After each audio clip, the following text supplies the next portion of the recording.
দর্শক আসসালামু আলাইকুম। ল্যাম্পসাওয়ারের পক্ষ থেকে আমি মোহাম্মদ জামিরুল ইসলাম।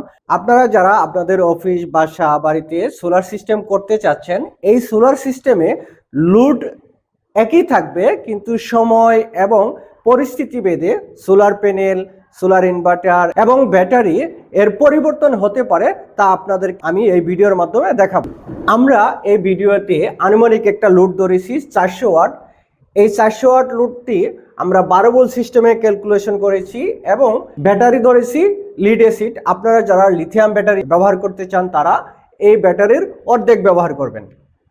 চলুন আপনাদের আজকে দেখাবো কিভাবে এই লোড একই থাকবে এবং সময় এবং পরিস্থিতি ভেদে ব্যাটারি, প্যানেল এবং ইনভার্টার পরিবর্তন হয়, তাই দেখাবো।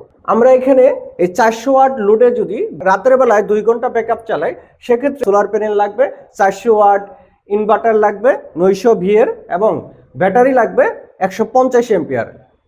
একই লোড একই থাকবে। যদি এই লোডটাই আমি দিনের বেলাও চালাইতে চাই, সেক্ষেত্রে সোলার প্যানেল লাগবে 1000 ওয়াট এবং ইনভার্টার লাগবে 1650 ভিএ।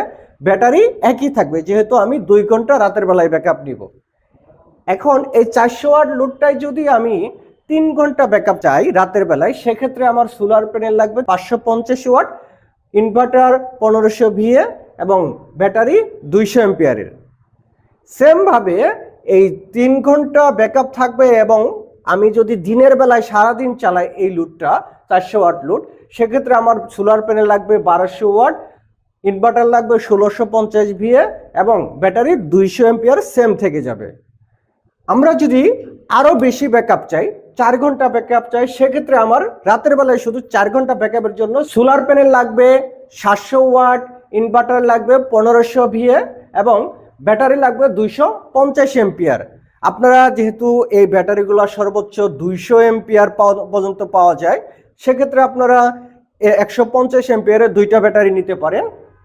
তারপর 4 ঘন্টা ব্যাকআপে যদি আমরা সারা দিন এই 400 ওয়াট লোড চালাই, সেক্ষেত্রে আমার সোলার প্যানেল লাগবে 1400 ওয়াট, ইনভার্টার লাগবে 1650 ভিএ এবং ব্যাটারিটা সেম থেকে যাবে। আবার যদি আমরা শুধু দিনের বেলায়, আমরা রাতের বেলায় কোনো ব্যাকআপ নিব না, দিনের বেলায় শুধু যদি ব্যাকআপ চাই, সেক্ষেত্রে আপনার 700 ওয়াটের একটা প্যানেল নিলেই হবে এবং 1500 ভিএর একটা ইনভার্টার নিলে আপনার সিস্টেমটা সম্পূর্ণ ভালোভাবে চলবে। দর্শক, আমরা এখানে দেখাতে চেয়েছি 400 ওয়াট লোডে কিভাবে সময় ভেদে ব্যাটারি, প্যানেল এবং ইনভার্টারের পরিবর্তন হয়। কিন্তু আপনার বাসায় তো 400 ওয়াটের বেশি লোড হতে পারে, 500, 1000 বা 2000 বা তার থেকেও বেশি হতে পারে। সেক্ষেত্রে এই ভিডিওতে সম্পূর্ণ তো দেখানো সম্ভব নয়। আপনারা এই সম্বন্ধে আরও যদি বিস্তারিত জানতে চান, স্ক্রিনে দেওয়া নাম্বার দেওয়া থাকবে, সেই নাম্বারে যোগাযোগ করুন। আমাদের এক্সপার্ট টিম আপনাদের সহযোগিতা করবে ইনশাআল্লাহ সবসময়।